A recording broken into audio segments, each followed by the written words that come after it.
ఈడ బండ కాడ నల్లేపించుకున్నా సార్. అంతకుముందుకు సిద్ధిరామోళ్ళు కొడితే నేను హైదరాబాద్ పోయినా. ఆ రోజు ఫోన్ ఎస్పీకి కలిసి వెళ్ళిపోయినా. ఆ తర్వాత నల్ల పొక్క తీసి నీళ్ళు పెట్టుకోండి సార్. నా అప్పుడు కోళ్ళు లేవు. రవి సిద్ధార్థ ఒక 10 కేసులు అయినప్పుడు కూడా ఫీడ్ కానియలే సార్, ఎందుకంటే అందరు బయట పడతారని. ఇప్పుడు ఆ పొక్కల నుంచి నీళ్ళు నేను నా ఇంటి కాడ నుంచి ఆడించి తోవుకొని నాకు 1000 రూపాయలు పెట్టి పైప్ వేసుకుంటే నల్ల పొక్కల నుంచి సెర తీసి నీళ్ళు అటు మరిపించుకోండు. అయితే ఒక 2 నెలలు అయిన తర్వాత నేను కోళ్ళను కొన్న తర్వాత కోళ్ళ బట్టలు అయితే మనకు లాస్ట్ స్తంభం లేదా సార్, చివరి స్తంభం ఆడించి నీళ్ళు ఎత్తుకొచ్చుకొని బట్టలు పిండుకున్నా. ఒక అమ్మాయిని బాధ పెడితే ఒక 5 సంవత్సరాలు కరెంట్ లేకున్నా. ఇప్పుడు ఈ చెట్లన్నీ ఈ గోడ ఉందా సార్, 4 ఇంచులు పెంచుకోండు వదిలేసిన. నేను జాగ విషయం అనలే. ఈ చెట్లు ఉన్నాయి, ఇవన్నీ చెట్లు నేను పెట్టినాయి సార్. అయితే ఆడ వాళ్ళు కొట్టినప్పుడు వీళ్ళకి బాట లేకుంటే మన దాంట్లో నడిచిర్రు సార్. బాట నడితే ఏం చేసినా వాళ్ళు కొట్టిరని నేను ఎస్ఐకి ఇచ్చి కంప్లైంట్ ఇచ్చి నడవద్దు, నువ్వు నన్ను కొట్టిరు, నన్ను చంపడానికి ట్రై చేసిరన్న కనీళ్ళు నాటి పడేంగిన. కనీళ్ళు నాటి పడేసిన తర్వాత వాళ్ళు ఏం చేసిర్రు, ఓ రోజు మళ్ళీ కొడితే మళ్ళీ నేను ఎస్పీ కాడ పోయి కంప్లైంట్ ఇస్తే వాళ్ళు చారణ కేసు కింద నమోదు చేసిర్రు సార్. ఉసుకే మట్టి అంతా జాడగొట్టిండు. కనీళ్ళన్నీ 20 కనీళ్ళు తెచ్చి నాటితే తీసి పడేంగిండు కనీళ్ళన్నీ. ఇప్పుడు ఈ జాగా ఆయనకు, బండి ఆయనకు, నాకే బాట. ఈ బాట వాళ్ళ బాట వాళ్ళదే. ఆ రోజు కొట్టినాడన్న రవి సిద్ధార్థ కనీళ్ళు ఇవ్వద్దు, ఆమె ముట్టుకోదు, ఆమె బాటలో నడవద్దు అని చెప్పి వాళ్ళు కొట్టుకొని వాళ్ళ బాటలు తీసుకోరు. ఆల్రెడీగా తీసుకున్న తర్వాత నేను ఈ జాగ ఉన్నప్పుడే నాకు ఈడ 300 గజాలు జాగ ఇయ్యి 200 గజాలు పోవంటే నేను పోను అని చెప్పిన సార్. నా తమ్మిని వద్దన్న. ఆనే కోపం అవుతుండు. కానీ అయితే ఆడ 10 సంవత్సరాలు ఉన్నా. నేను కిరాయికున్న అక్కడ 10, ఒక దగ్గర 5 సంవత్సరాలు ఉన్నా. నాకు ఎలాంటి ఘటనలు లేవు. ఆడ నన్ను ఏడిపించినోడు నన్ను బాధ పెడితే నేను సంవత్సరంకో ఇల్లు కాల్ చేసిన. ఎందుకంటే వాళ్ళు ఇల్లు కట్టుకుంటా అన్నారు, పాత ఇల్లు కట్టుకుంటా అంటే నేను ఇల్లు వచ్చిన సార్. నేను ఆ రోజు కూడా నన్ను ఇల్లు కాల్ చేయమని టార్చర్ చేస్తే ఎస్ఐ ఇక్కడ నేను అన్నా, ఇవాళ నేను ఈ ఇల్లు కాల్ చేస్తా, రేపు ఇంకో ఇల్లు పోతా, ఇంకోటి ఘటన అవుతుంది, నేను మార్కుంటూ రావాలా, నాకు అక్కడనే ఉంటా అన్న. కానీ ఆ అదృష్టం కొద్దీ వాళ్ళు ఇల్లు కట్టుకుని నేను వెళ్తేనే వాళ్ళు ఇల్లు కట్టుకుంటారన్న. అయితే నేను బయటికి వెళ్ళి తమ్మిని ఇంటికి వచ్చిన. కరెంటు లేదు ఇంట్లో. కరెంట్ లేక 5 సంవత్సరాలు సార్. నేను కరెంట్ లేక ఒక దీపం పెట్టుకొని ఉన్నా. ఒక్కళ్ళు నాకు సాయం చేసిన వాళ్ళు లేరు. నాకు నీళ్ళు రాకుండా ఎవ్వరు నాకు దగ్గర తీసిన వాళ్ళు ఎవ్వరు. ఎందుకంటే నా కష్టం నేను చేసుకొని బతుకుతున్నా. ఈ చుట్టూగా ఈ కోళ్ళను సాకిన. నా ఘటనలో నేను చాలా ఎగిన సార్. ఎందుకంటే ఒక్క కేసు కాదు, ఆ ఇంటోడు పెట్టుకున్న తర్వాత ఫస్ట్ ఆ ఇల్లోడు పెట్టుకున్న తర్వాత వీడు పెట్టుకున్న తర్వాత వాడు మా పెద్ద మామయ్య చచ్చిపోయిన తర్వాత వాడు పెట్టుకుండు. వాడు వెనుక ఆ సిద్ధిరామ్ కేసులల్లో భారతమ్మ ఇన్వాల్వ్ అయింది. ఆమె సాక్ష్యం పోతే ఆమె నొల్లి పెట్టుకుంది నాతోటి. అది ఉంది. ఆమె తర్వాత ఈ గొల్ల మల్లమ్మ ఈ బండోనికి ఎగేసింది, కోళ్ళను కొట్టు పెట్టింది. అది ఒక కేసు అయిందా. ఈ సిద్ధిరామ్ కేసులల్లో ఇల్లు పేపర్ల కోసం ఈ జిగురుప్పి అనేటైనా కాయదాలు తెచ్చుకొని రేపు మీ జాగ ఇటు వరకు అంటుంది, ఆడ అంటుంది అని ఆయన నెగేస్తే ఆడు నాతో పెట్టుకున్నాడు, చెట్టు నరుకుతా అది ఇదని. అప్పుడే రవి సిద్ధార్థనే కంట్రోల్ చేసిపోయిండు. అది కూడా ఆ విషయం కూడా. అయితే ఇక నేను మొన్నటి దాకా వీడియోలు కూడా పెడుతుంటే అన్నీ ఒక సంవత్సరంలో 10 సార్లు నొల్లు సార్. 10 సంవత్సరాల్లో 20 సార్లు నొల్లు అవుతుంటే ఆ అమ్మాయి డిప్రెషన్ గలీజుగా మాటలు అంటుంటే ఈ జాగోడు ఏం చేసిండు, వాడిని పిలిచిండు. వాడిని ఎగేసి వాడు వీడి చెత్త మాటలు మాట్లాడిండు. దానికి సంబంధం లేదా సార్. ఒకప్పుడు వీళ్ళ జాగా పూర్వము ఆడుండే అన్నట్టు జాగా పానది ఇంటి ఆమెకు పానదీయమంటే ఇవ్వలేదు అసలు. అయితే ఇప్పుడు నా కోసం ఈ కనీళ్ళు కొలిచి తమ్ముడు అడ్డం దొడ్డం కొలిచి పడేంగిను కనీళ్ళు తిని నేను ఒక్కదానే కదా సార్. ఇప్పుడు ఆ గోడ దునికిపోతారు, ఆ గోడ నుంచి దునుకుతారు, మాటలు మాట్లాడుతుంటారు. అంటే ఇప్పుడు నేను ఒక్క ఆడపిల్లనే కదా సార్ కంట అయింది ఈడ.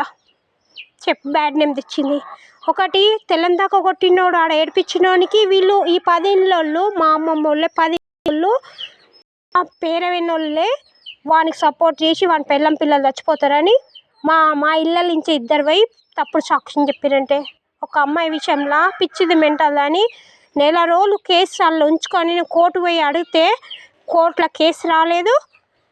నేను అడిగితే నువ్వు ఎప్పుడు ఇచ్చినావు కంప్లైంట్, నువ్వు ఇవ్వలే కదా అన్నారు. అనగానే నేను ఎస్పీ కాడ పోయి నేను కంప్లైంట్ రాసి మేళ ఆడికి పోయి కేసు ఇస్తే సార్ ఎస్ఐ ఈ సార్ ఏం మాట్లాడిండో అమ్మ మన లింగాలం పొలిటీషియన్ పోరా అని ముద్ర వేసి పంపిస్తే అడుగు పోలీసు వాళ్ళ వ్యాను, పోలీసు వాళ్ళ కారు, బ్యాకుల మీద పోలీసు వాళ్ళు వినబడదా. ఒక అమ్మాయి విషయంలో ఇంతవరకు నిర్లక్ష్యం చేసారు తప్పు. అయితే స్టేషన్కి నేను జిరాక్స్ పేపర్ తీసుకొని పక్క పెట్టుకొని నా ఫ్రెండ్స్లోకి ఇచ్చి మళ్ళీ పోస్ట్లో వేసినట్టు వేసి పంపాడు. నా దగ్గర ఏసీపీ పేపర్లు ఇచ్చినప్పుడు పోస్ట్లో పంపించిండు సార్. అట్లా అంటే సార్ నాకు పేపర్ కట్టించిండు. ఆ కౌంటర్ కాడికి వచ్చే వరకు పోస్ట్లో వేసిండు పేపర్. పోస్ట్లో వేసి ఏం చేసిండు దాన్ని మళ్ళా నేను ఆ పోస్ట్ వేరే గల్లీలో వెళ్ళి పోస్ట్ తీసి నేను ఆ జిరాక్స్ తీపిచ్చి నేను పక్క పడేసి ఇవన్నీ ఫోన్స్ అన్నీ రికార్డ్ చేసుకొని నేను మళ్ళీ సార్కి ఇచ్చిన సార్. ఆడు పోయిన తర్వాత అది మామూలు వాళ్ళని పేపర్ల మీద సంతకం చేసి కానిస్టేబుల్ అనే నర్సే 60 ఏళ్ళు ఉంటాడు, పెట్టమ్మా రేప్ అయిందా మర్డర్ అయిందా పెట్టు అని దమాయిస్తారు. జనగామైనా ఒక ఎస్టీ వాళ్ళు వచ్చి సాక్ష్యం, మన లింగాలగనపురం ఎస్టీ వాళ్ళు వచ్చి సాక్ష్యం. అంటే ఈడ నెలుట్లలో కులం ఉంటుంది, కులంతో సంతకం లేదు, కులంకు బాధ్యత లేకుండా మీ నెలుట్ల గ్రామ సభకు అప్పచెప్పలేదు, ఒక కులానికి అప్పచెప్పలేదు, కులంలో తప్పు అనిపించలేదు. ఆ రోజు వీళ్ళు తప్పు అనిపిస్తే వీళ్ళ మాటలు నోటికి రాకపోయాలి. ఒక అమ్మాయి డిప్రెషన్లో మాటలతో బాధలతో ఎంతో కష్టంగా అనిపించింది సార్. ఎందుకంటే మీ కేస్ వ్యవస్థ మీ ఎస్ఐకి ఇచ్చి నేను నెల మీద 20 రోజులు కోళ్ళు నేను పాతి పెట్టేదాకా ఎస్ఏ వస్తా అన్నాడు, సిఏ వస్తా అన్నాడు, స్పెషల్ మన కలెక్టర్ ఆఫీస్ గురించి వస్తారన్నారు. వీళ్ళ కానిస్టేబుల్ ఫోన్ చేసి దబదబా ఆగం పట్టించి నన్ను కంగారు పెట్టి ఒక యూట్యూబ్ ఛానల్ లేక ఏ రిపోర్టర్ లేకుండా ఒక అమ్మాయిని పాతి పెట్టడంలో వీళ్ళ నిర్లక్ష్యం సెల్యూట్ కొట్టాల్సిందే. ఒక విషయంలో నేను 2 రోజుల ముందు కేసు ఫిట్ చేసిన తర్వాత 3వ రోజు ఎస్ఐకి 4వ రోజు ఎస్ఐకి కానిస్టేబుల్ ఇంట్రాకేషన్ చేయాలి కదా సార్. నేను ఎవరిని మాటలు అన్నాను, మన సెకండ్ కలెక్టర్ దృష్టికి పోయిన పేపర్స్ తీసుకొచ్చి ఎవరన్నారు ఎందుకంటారు అని ఇంట్రాకేషన్ చేయలేదు, ఫోన్ రికార్డ్ చేయలేదు అనేది తప్పెక్కడ జరిగిందంటే ఎస్ఐది నేను చెప్తున్నా సార్. ఎస్ఐది రికార్డ్ చేయలేదు, వాళ్ళని పిలిచి కౌన్సిలింగ్ తీసుకోలేదు. ఎవరండి పెద్ద మనుషులు? రేపు పొద్దున్న కోళ్ళు చంపినట్టు నన్ను చంపుతారు. రేపు పెద్ద మనుషులు వచ్చి మీ ఎస్ఐ వచ్చి ఆ అమ్మాయికి పిచ్చిలేసింది ఉరేసుకొని చచ్చిందని రాస్తాడా కంప్లైంట్? పోస్ట్మార్టానికి రాస్తాడా అనే డ్యూటీ నాకు ఉన్నారు. పరకాల డిఎస్పీ ఉన్నాడు. నేను ఇంతవరకు ఫోన్ చేయలే. నాకేమన్నా అని నేను చచ్చిపోయిన మంచిదే అనే డ్యూటీకి మచ్చదేవద్దు. ఇవాళ నా కోళ్ళు ఎంత గిలగిల కొట్టుకుంటున్నారు అనుకున్నావు. నేను 70 కోళ్ళు చస్తే రోగం వచ్చింది, రిపోర్ట్ ఇవ్వాలి కదా రోగం వచ్చిందని. ప్రతి ఒక్క విషయంలో ఇవాళ నేనేం పాపం చేసినా సార్, నేను ముట్టడం పాపం మా ఆడపిల్లగా. నువ్వు ఆ విధంగా వేసి కేస్ పేపర్స్ అన్ని టెకప్ చేసి వీళ్ళను పిలిచి కౌన్సిలింగ్ ఇవ్వలేదు, కోర్టుకు సబ్మిట్ చేయలేదు. మెయిన్ ఎందుకంటే ఎంత చండాల మాటలు, ఎంత చేసుకున్న భర్త కూడా అంత గలీజ్గా మాట్లాడకంటే ఇంకా చండాల మాటలు. ఇలా ఎప్పుడు మార్పు వస్తుంది? మీ ఎస్ఐ, మీ కానిస్టేబుల్, మీ డ్యూటీలలో ఉన్న నలుగురు ఒకరోజు 4 గంటలు, ఇంకో రోజు 4 గంటలు, 8 గంటలు కూర్చోబెట్టి ఒక అమ్మాయిని మీ ముందటనే మీ డీసీపీ, మీ ఏసీపీ, మీ ఒక డీసీపీ సార్ జైసి న్యాయం వ్యవస్థ ఉంది. న్యాయం ఎటిదిరి నేను తప్పి కూర్చుంటా, వాళ్ళు తప్పి ఎటికుర్రద్దు.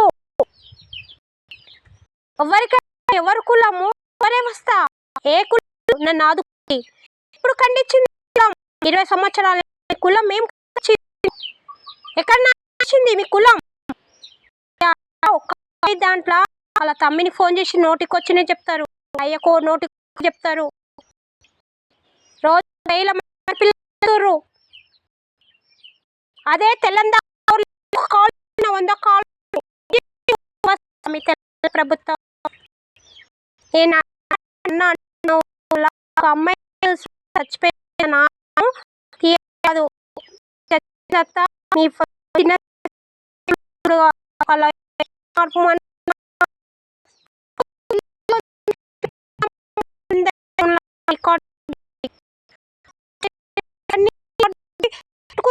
వాళ్ళు ఏం నాయనం నాకి తెలంగాణ ప్రభుత్వం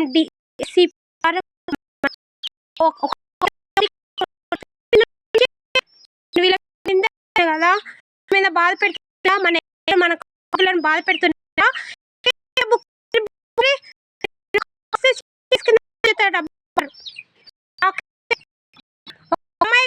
ఒక గొల్లామె వచ్చి పట్టుకుంటుంది, గొల్లామె కొడుతుంది, ఇంకోసారి గొల్లామె నలుగురు వచ్చి కొడతారు. ఈ కుర్మోడు పోయి ఈ గొల్లోడు పోయి ఆ కుర్మామెకి ఎగెత్తారు. ఎంతవరకు కరెక్ట్ చెప్పారు మీరు? ఆమె నోటికొచ్చి ఆమె ఇల్లు ఎంత దూరం? ఒక 20 ఇల్లు దాటిందతుంది ఆమె ఇల్లు. అందరు చుట్టాలే.